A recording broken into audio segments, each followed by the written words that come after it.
नमस्कार मित्रांनो, लाडकी बहीण योजना ही महाराष्ट्रात अत्यंत कमी वेळात लोकप्रिय झालेली योजना म्हणून आपण या योजनेकडे पाहत आहोत। परंतु मित्रांनो, लाडकी बहीण योजना यासारख्या महिलांच्या विकासाच्या योजना राबवणारे महाराष्ट्र हे देशातील काही एकमेव राज्य नाही। भारतातील 7 राज्य या प्रकारच्या योजना राबवत आहेत।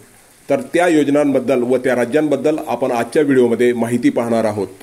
मध्य प्रदेश या राज्यात ही योजना मुख्यमंत्री लाडली बहीण योजना या नावाने राबवली जात आहे व या योजनेअंतर्गत 21 ते 60 वर्ष वयोगटातील सर्व महिलांना दरमहा 1250 रुपये देण्यात येत आहेत। मित्रांनो, भारताची राजधानी दिल्ली येथे ही योजना मुख्यमंत्री महिला सन्मान योजना या नावाने राबवली जात आहे।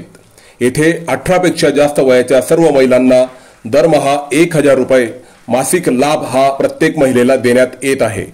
झारखंड या राज्यात मुख्यमंत्री महिला सन्मान योजना या नावाने ही योजना राबवली जात आहे।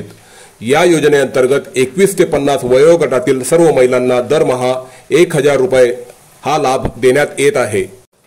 तमिळनाडू या राज्यात ही योजना कलैगनार मगलीर उरिमाई थित्तम या नावाने राबवली जात आहे।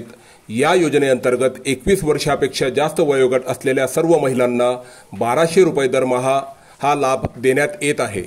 पश्चिम बंगाल या राज्यात लक्ष्मी भंडार योजना या नावाने ही योजना राबवली जात असून या अंतर्गत एससी व एसटी जातीच्या महिलांना दरमहा 1200 रुपये व इतर सर्व महिलांना 1000 रुपये हे देण्यात येत आहेत।